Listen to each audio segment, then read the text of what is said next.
Let's do this. The Cult of Hockey podcast by the faithful and for the faithful. I'm David Staples of the Edmonton Journal, and I'm here tonight with Bruce McCurdy. Welcome, Bruce.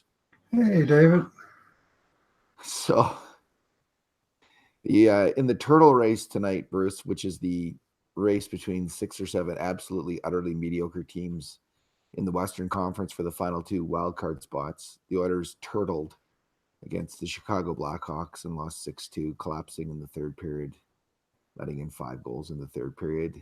A game that saw Oilers fans booing the team loudly towards the end of the third period, something you don't often see with Oilers teams. But it was an effort. Uh, I don't know if it's an effort. It's just a team that can't get it done. Yet they're still barely hanging into the playoff race somehow. I don't really have much hope in it. Anyway, Bruce, let's do our 2 good things, 2 bad things, and 2 numbers podcast on the game. Sure. What was your good thing? Uh, my good thing tonight was the Oilers power play, which had a very odd distribution. They had 4 power plays on the night, and they came in consecutive minutes at the end of the first period: 16:02, 17:34, 18:27, 19:34. The first, Chicago took 4 penalties in a row, with the last 3 of those overlapping into 2 5-on-3 advantages, which is something the Oilers fans are accustomed to seeing maybe once every 6 or 8 weeks. So to get 2 in a row was kind of stunning. And they actually converted that into 9 shots on net and 2 goals and some serious domination over those minutes. 2 goals, both scored by Leon Draisaitl, who suddenly is up to 11 power play goals on the season, a very nice number, which actually ranks him tied for 3rd in the entire NHL. And he has become a pretty lethal finisher when he gets a chance. It's puck is on his stick and off his stick and hard and accurate. And they look like garbage goals, and I guess they are, but you need a finisher to put the damn thing in the net once in a while, and Leon's been doing that. And both nice passes by McDavid. So that's the good thing. Of course, the bad thing is that the whole rest of the team isn't really generating much without those guys, but that's a different topic. Yeah, I liked. Usually we want the Oilers to shoot. There was one play there. There was kind of 2 turning points where I thought if the Oilers had scored, they would have, coasted the rest of the game. And one of them was late in the first period where Draisaitl got the pass over on the power play, and he fired a really hard shot. It would have been his 3rd goal if he had scored. It was a good shooting opportunity, but he had Chase on over at the other side of the net. Oh yeah. And usually Draisaitl would not shoot and find that man. And I just that was one play where he wished, because I think if he had just put that puck over to Chase on, that Then would he have been a did. goal. Then he did find Chason with a good pass in the dying seconds, and Chason fumbled it, or he could easily have scored again there too. Maybe Chason would have fumbled it. He's got pretty good. He's got okay hands, Chason. The other one, of course, the other turning point there was Ratty's unbelievable non-goal. Like, man, Mm-hmm. oh God, if the Oilers had scored there, Bruce, it would have been what, 3-1 heading into the third period. Right. I think game over. Realistically, pretty hard to come Wow. back. Although we did see 5 goals from Chicago in the third. We did. But Ratty, I mean, it's one of those moments in a player's career where you think, if he drains that goal and the Oilers go on to win the game, right? Uh-huh. Ratty then solidifies his place on that top line. He gets another game there. He maybe things work out differently, because I don't know if we're going to see Ty Ratty again on that top line. I mean, it's not that he's been playing poorly on it. He's been playing. And it's not like he's the problem on the top line. I mean, again, Milan Lucic does not belong there. That was evident last year. It's evident now, and it's just madness. Like, frankly, that he's on the top line. But I wish Ratty had scored there. Okay, my good thing, Bruce, is the Oilers lost, but so did almost every other team in the turtle race tonight. So who else lost? The Vancouver. Wild lost, but they lost in overtime, so they got a point. The Blues won, so that was the one turtle that took a step forward. Everyone else took 2 steps back. Vancouver lost. The Ducks lost. The Coyotes lost. So Well, Even though the Oilers didn't win, they didn't lose much ground. They didn't lose any ground in the actual to Vancouver, who's holding on to that 8th place right now. So they're still just 3 points back of a playoff spot, Bruce. It's early February. They're 3 points back from a playoff spot. I mean, in any other year, you'd think, oh wow, that's okay. Like they're in it. Uh-huh. And they've got a shot. Well, it takes them a month to get 3 points, though. This is the thing, right? It takes them a month to get 3 goals. Like it's just not. It's not happening. Well, Although, I mean, and one other good thing, I thought Clefbaum kind of fell apart a little bit in the third. He did look he good. was there. It was good to see him. It was That's good a to good see thing. him, and he looked like a reasonable facsimile of himself, former self, in the first couple Mhm. periods. But then he had a few Well, moments. So what's your that 3 point thing?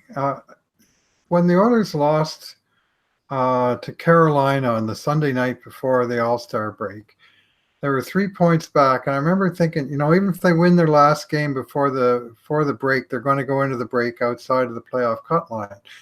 That was 16 days ago. They were 3 points out of the playoff berth. Since then, they've played 4 games, lost them all, garnered 1 loser point in each of 2 games, and they're still somehow only 3 points back. Like, I don't even know. Like, it seems almost impossible that nobody's getting any points. Or I guess they're just packing in. Like, there's 4 teams tied for 11th now with 51 points. Chicago, the Oilers let Chicago overtake them tonight. But Bruce, that's why they call it's it. a mirage. It looks like they're in it, but I mean, you got to win some bloody games, and they lost 6 in a row. That's why it is being called the turtle race.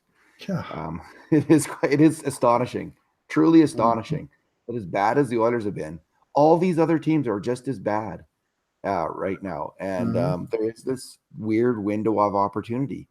So they must remain positive. I mean, if they can get some bloody goaltending, that would help. Like we disagreed. I thought the first one was actually a grade A chance because a deflection in the slot.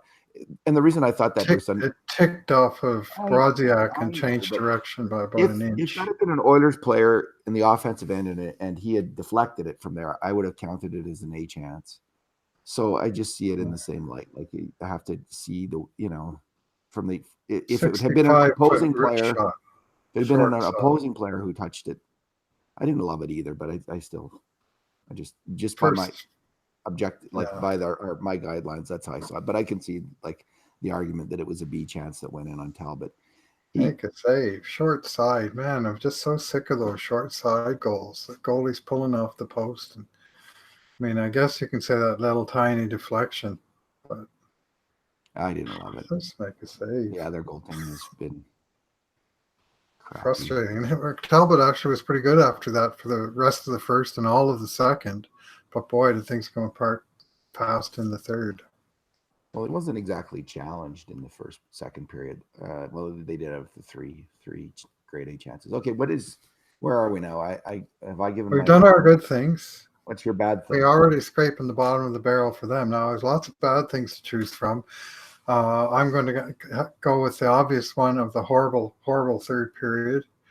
And the which goal did you hate the most? Franchise record 4 goals against in 2 minutes and 48 seconds. And it went from 2-1 to 5-2 in a heartbeat. Before the first TV timeout, the game was over and they'd lost it. It seemed like, we're going to the third period with a lead again. Maybe we'll get at least 1 point like we did the last 2 times. Just imagine if you went on a bathroom break for that and you come back. What was which goal did you like the least of all those goals against, Bruce? Oh boy, that's a tough choice. I hated the winning goal, the 3-2 goal where Nurse backed in and Dylan Strome shot from above and outside the face-off dot, bad angle, through Nurse's legs, short side again, top corner. Like the shots from those angles that are going in the short side are just. I thought Talbot should have. I had that one as a B1. You got to stop that. He's got to stop that. There was one I hated even worse. Now there was arguably goaltender interference on it. It wouldn't have been. It would have been well within the referee's rights to call that goaltender interference, but It was marginal. Come on, guys. Oh, that rebound was brutal, and the coverage was brutal. Draisaitl flies by and Clefbaum. Oh God, man, is the announcers Kane like lifts he'd his like Kane that? lifts his stick and he slides it along the ice, and Talbot is. I mean, there's a guy who's kind of hooked up, but I mean, just try and stop it with your paddle or something. But truly, the one that got me, Bruce, was the Mhm. the fifth goal. Okay, Okay, what were Lucic and Ratty doing on that play? they I were mean, watching Jonathan Taves. Russell got stretched out of shape, but they are totally transfixed on the puck. This is Mhm. Lucic's problem. I mean, I don't like whatever he does on the attack. He's just not a good defensive player either. He leaks more goals against and high danger scoring chances against than any other Oilers forward. He's got to be on the fourth line if he's going to be on the team. And he and Ratty were just standing there. Already actually had Kajula of all the guys to score. You had to know he was going to get one. Ratty had Kajula, and then Let him go. Taves went around Russell, and he got kind of transfixed by watching the puck. And Kajula backed off about 3 feet, and there was 2 or 3 Oilers all standing around him, but none of them was looking at him. And pass came to him, and it was off his stick and in the net before anybody could react. That was bad. They were. I didn't My like any of those goals. yeah. My bad thing was having to sit there and watch Eric Gustafsson Oh, all night long. And he is just a splendid little defenseman with the puck, isn't he? Man, he's not even that little. He's exactly what the Oilers need. He has 34 points in 51 games this year. He was the Oilers' fourth round pick in 2012. They never did sign him. never signed him. Sign with the Hawks, and he's just steadily worked his way up the Blackhawks system, and he's become their best defenseman. And he was damn good, man. He was tricky with the puck and smart with it, and Mm-hmm. he did all the right things all game long. And it was just painful to watch because the Oilers are just so desperate for a puck moving defenseman. Yeah, I remember one year went down to the summer Oilers summer development camp, and he was there. It was over from Sweden, and of course that's the one where they have quite a few of the Yeah, unsigned players. And our former colleague Jonathan Willis was there with me, and we were watching this thing together. And we were both like very impressed with Eric Gustafsson. We thought, this guy is. I mean, he's obviously a ways away because this was like 5 or 6 years ago now.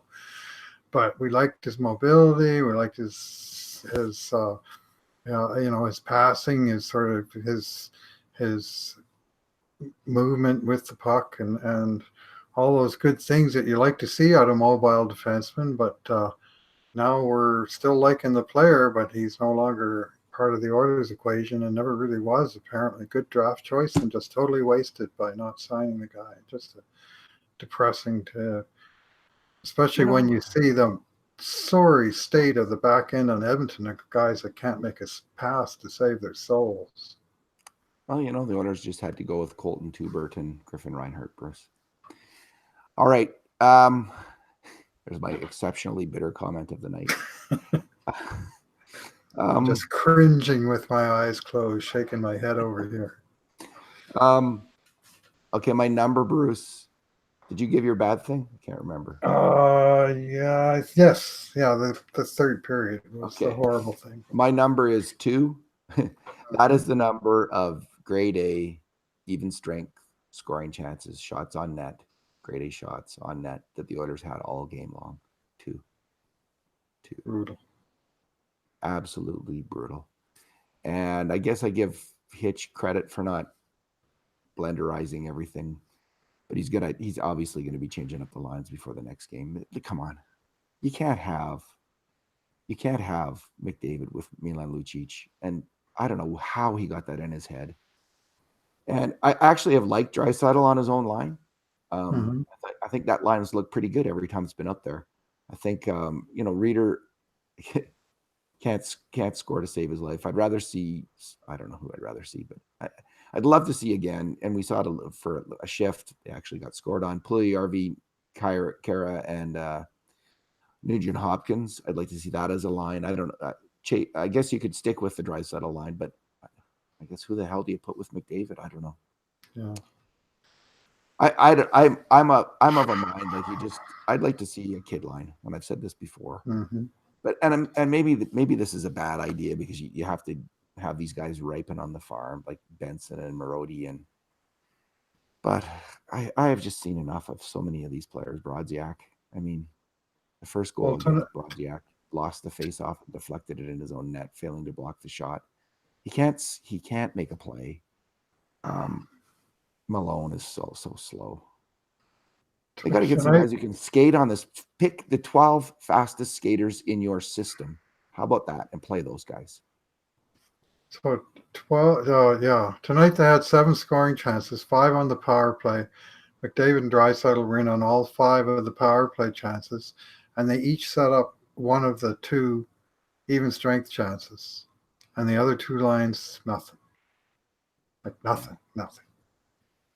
And that, basically they all got torched for goals against at various points, including the top lines, So it was a team effort but when you only have 2 or 3 guys driving the offense like Edmonton does, either you're going to have to be a really tight, great defensive club with fine goaltending, and we really have none of that stuff going on here at the moment. I mean, the Oilers have given in 81 goals in their last 20 games. 81 goals against in 20 games. It's 4 a game.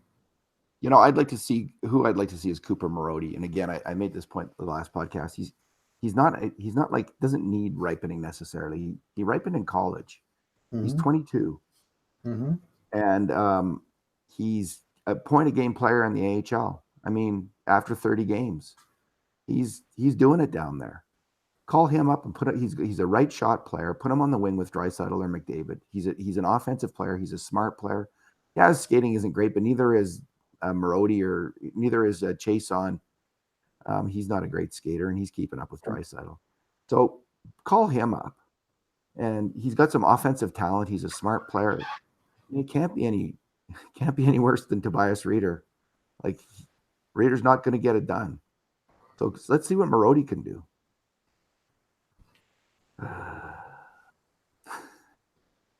What's your number? Well, I think I got to go with 6 for the 6-game losing streak that they're on now, the second 6-game losing streak, which started with 3 regulation losses at home for the All-Star break. And since the break, two overtime losses on the road and another regulation loss at home. And they got pounded basically in all those home games.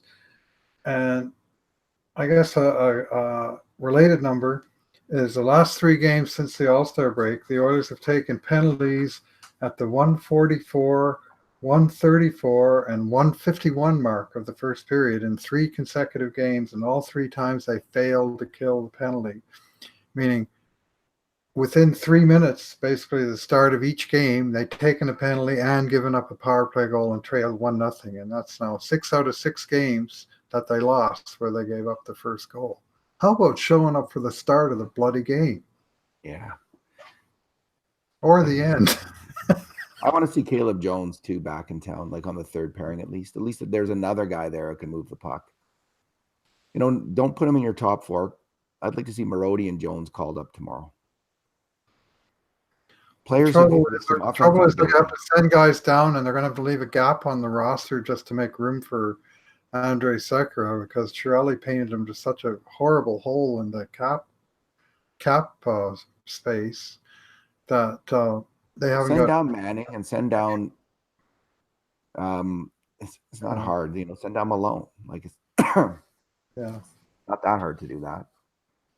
So anyway, I always try to come up with answers, Bruce. I'm constantly solving the problem of. I'm in a bitter mood now because I was in a debate that showed that both Calgary and Nashville had millions of dollars in cap space available to make trades and bring players in before the deadline. And here's the Oilers in a negative position that they're going to have to ship guys out just so that they can activate a guy that's already on their roster. And it's the full magnitude of the Chiarelli disaster is still making itself known to us. And one good thing, Bruce. Austin Matthews, who was the same points per game as Leon Draisaitl, just signed a contract for $3 million a year more per season than Leon Draisaitl, and didn't cover off any of his UFA years with that. Or was Well, there one? 1 year. One UFA year. $3 million a year more for a Well, guy. that's good. We can use that $3 million to pay Ryan Spooner. What's the point of saving money if you're just going to turn around and piss it away? Sorry, I'm in a sour mood after this game, and it's just the way it's going to have to be. Not a happy camper. And you know what? You know who's not happy campers are the people paying to watch this stuff. Yeah, I know. $200 and $300 to watch a team. That shift tonight after they gave in the 4 goals in a row, it was 5-2, and the shift after that, where the Oilers couldn't get out of their own zone or out of their own way or do anything but mess around behind their own blue line and chase. And Chicago just circled and shot and cycled some more and shot. And the fans started booing. And I thought, they're lucky it's not a whole lot louder than it is. Because, what's the entertainment value in a team that just falls apart to the degree that they did tonight? I'm honestly at the point. I think Oilers fans deserve to hear from Daryl Cates. Where the hell is he? Heard nothing from the man. Have you? Have I missed it? I just want them to hire a competent. I Well, want them to hire a competent hockey speak up. president to make the decision. I don't want Bob Nicholson. I don't think he's a hockey guy at that level. He's never been an NHL hockey guy at that level. Hire a hockey president to hire the GM. That's what I'd like to see. Oh. And maybe Daryl Cates can come in and announce that. Hello would be a nice thing for him to say. I don't care. I don't give a. I don't care to hear what he has. It doesn't matter to me. But all right, let's leave it there, Bruce. All right. Thanks for onwards and upwards at Minnesota on Thursday. Yeah, big game it's the king of the Turtles. The Wild, they've got the 7th wild card spot, and they're not that far ahead of the Oilers. So time to make up some ground, man. Time to get her done. All right, thanks, Bruce. Yeah, thanks for listening, everyone. And in the meantime, and in between times, this has been another edition of the Cult of Hockey podcast.